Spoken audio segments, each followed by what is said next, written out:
Howdy folks, my name's St. Khaled, and to give you some context, I recently did a video about my latest home studio upgrade. It looks like this. I'll leave a link down in the description if you want to check it out. It was my first video as St. Khaled. And now I'm like experimenting with like lighting and cameras and stuff. It's fun. Let's see where it goes. Today, I will take you through the timeline of all my sort of gear acquisition and home studio upgrades since I was a kid, and the lessons I learned from that, and how you could apply it to your own studio. Gotta do a bit of arts and crafts over here so I can explain to you the timeline. Arts and crafts. We don't need this anymore. Gear progression. Remember handwriting? That was a thing, and mine was never really that good. Moving on. Let's make the timeline long and continue on the second page. Cool.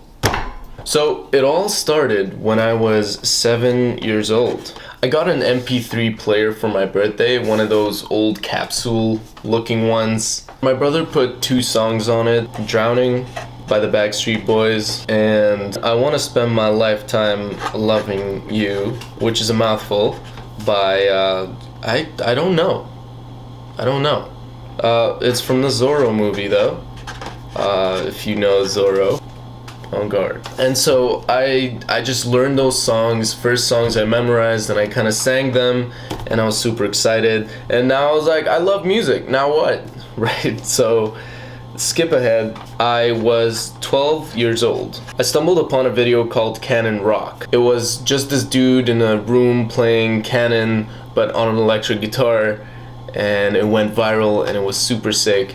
And so I asked for a guitar for my birthday, and I got the Yamaha Gigmaker. Terrible guitar, would not recommend to anybody, but I got started with that. My dad got me a teacher, but 3 months in he kind of disappeared, and he was like, I'm never gonna teach you how to read, you just need to feel it. He was a jazz guy, so you could tell. His name was Aldo Rock.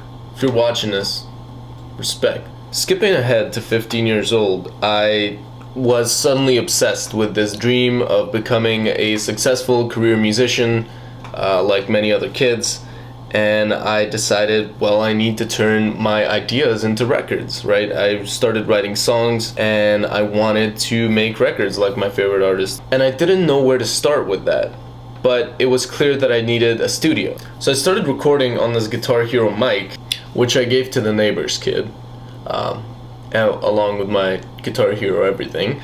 I also used Audacity, which most people are familiar with when they get started because it's the first free thing that pops up on Google, and you're like, what is this? Garbage. Doo-doo. I started making covers on YouTube. Then I realized that the quality was just not there, especially at the time there were all these kids with these really polished covers that had kind of auto-tune, professional microphones and professional gear, and session musicians working with them, which kind of got me thinking, well, if I'm going to make high quality covers, I'm gonna need to do some research. My research yielded that I need to get a interface and a condenser microphone. So I fiercely saved up my lunch money, of course, and I finally got some. I got the M-Box Mini, and I got the Rode NT1A, and they're still with me after 9 years. I recently just changed my interface and got a new microphone, but the NT1A still slaps. It's still good. You don't need that much to get it going. Trust. It's not the gear, it's your skill. Go level up. Humble yourself. Looking back, I really thought I was God's gift to humanity and that I'm a better singer than everybody else, but that's just not objectively true. My mom still thinks I'm a better singer than anybody else. Hi, Mom. The M-Box Mini came with Pro Tools, well, Pro Tools Express, which I think is ancient, clunky, it's a piece of shit. Fight me in the comments if you don't think so. Up at this point, I was filming and uploading covers, and I was recording, and I was starting to learn. I was hearing about these concepts, EQ, compression, but nothing really rang true for years until I really moved forward to the next level. My parents weren't really convinced about helping me buy the gear, and when they saw how serious I was, I think they were on board at least slightly. At 17, I went to visit my brother in New York, and he made me an offer I can't refuse. Buy a guitar. Any guitar. No strings attached. The next day, I went to Guitar Center and I got this bad boy, which is still my main driver to this day. 8 years later, thank you, Kareem. At 19, I'd moved to Montreal to study computer science, but in reality, to pursue a music career. I did procrastinate a lot. I ended up partying and studying and even creating my own iPhone app back in the app gold rush in the early 2010s and the mid 2010s. But all that was to procrastinate really leveling up my craft as a musician. So I decided I'm going to go into a pro studio and record my song. And it cost me $200 for 4 hours, which is decent, to record vocals and guitar. And it was just guitar and vocals, and I thought it was the new Ed Sheeran. But that was just not sustainable. I can't level up and experiment if it costs me an arm and a leg to do so. So I decided, I'm gonna really need to learn how to do this on my own so that I have the freedom to experiment and explore. And therefore, I must upgrade my home studio.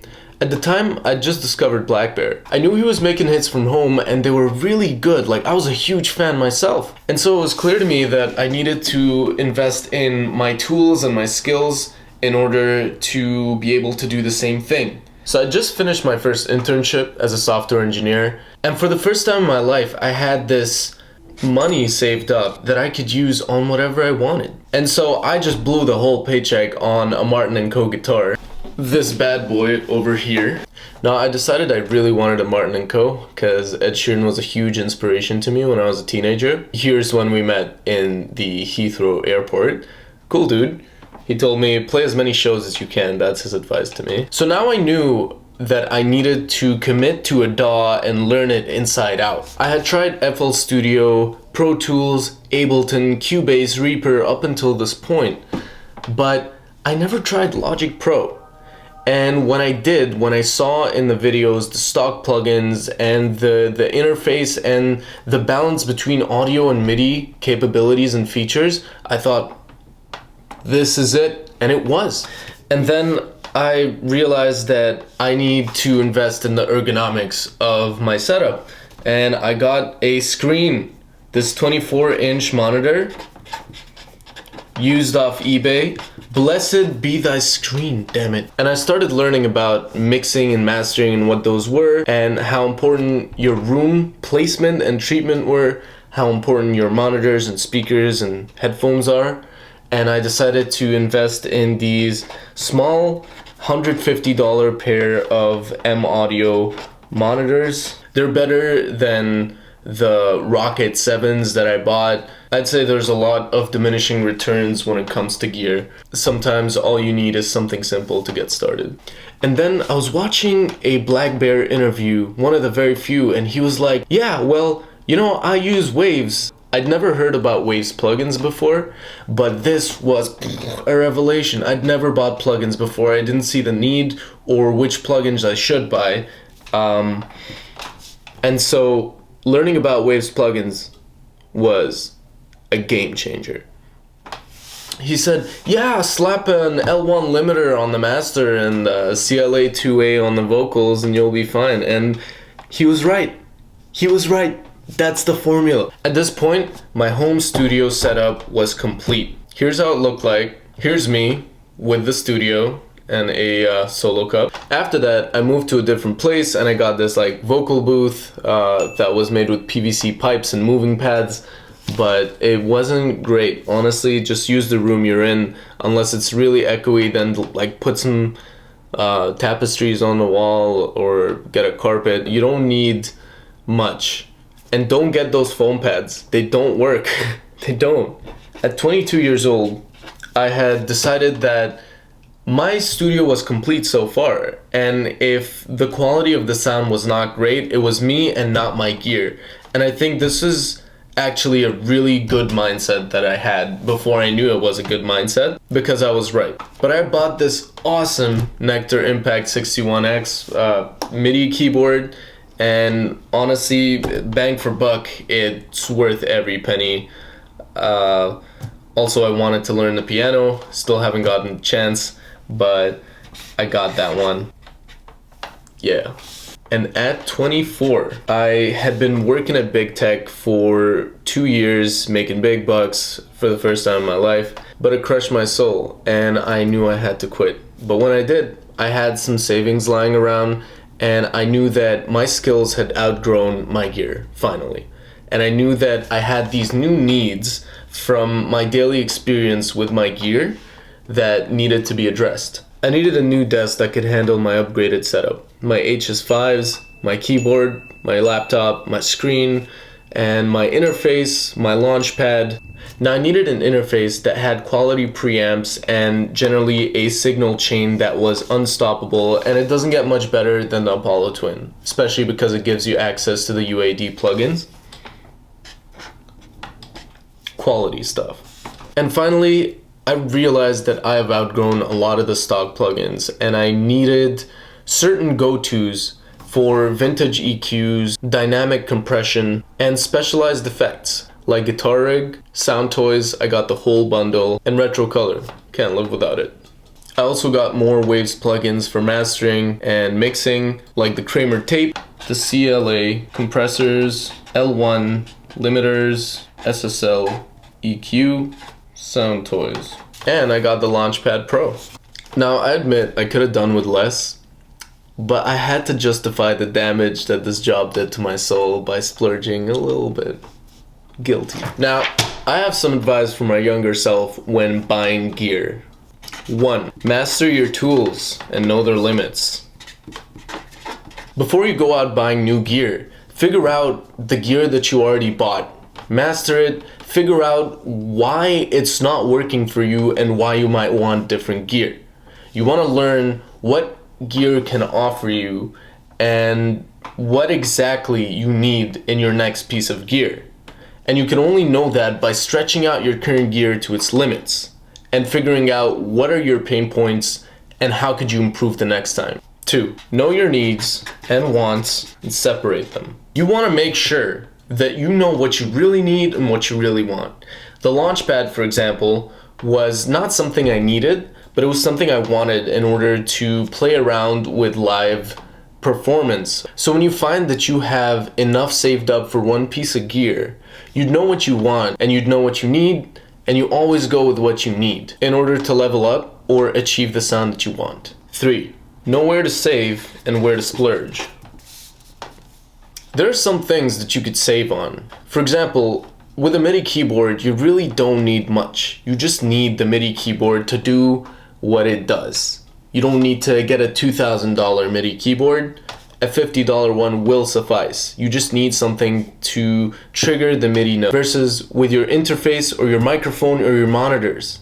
Those are part of your signal chain and will affect directly the quality of the music that you create. Now, I'd argue that things in your audio chain, like your microphone, your interface, or your monitors, are the places to splurge. That's where quality really matters, and $200 to $800 could get you a big difference. Whereas with MIDI or like a Launchpad, you just need it to work. 4. Be intentional. Don't throw money at your problems. Don't buy gear because you're like, it's not the sound I want. You know what? This bass doesn't sound like I want it to. Maybe I should buy a Moog synthesizer for like $4,000. Don't do that. You can figure it out. Watch some tutorials on how to model a bass in a synthesizer plugin. Throwing money at a lack of skill won't fix it. Invest in yourself first. 5. Once you know what you need, don't overthink it. You've been using the same compressor, you've been using the same EQ, you've been leveling up your skill, and yet it sounds like every time you boost the high frequencies, it's harsh, but you need it to be there. And so you realize that maybe you need to get a model EQ, and you look at the EQs and you find one that suits your purpose. When you know your needs and you're buying intentionally, don't overthink it. Go for it. Finally, Number 6, buy used a lot. There's something about audio gear, professional audio gear, is that it's high quality stuff. A lot of the high quality stuff can be bought used with very little repercussions, but a lot of savings. When you buy a MIDI keyboard, you don't really need a brand new one. When you buy an interface, you don't really need a new one. When you buy monitors, you don't need a new one. When it's high quality and it's in good condition, you'll be saving a lot, but you won't be skimping. These things last so long. I've used my interface and microphone for 9 years now, and it's working just fine. My interface is kind of biting the dust, but that's because I traveled with it a lot, but my microphone is still going strong. No complaints there. And with that, lessons that I've learned so far when it comes to upgrading your studio.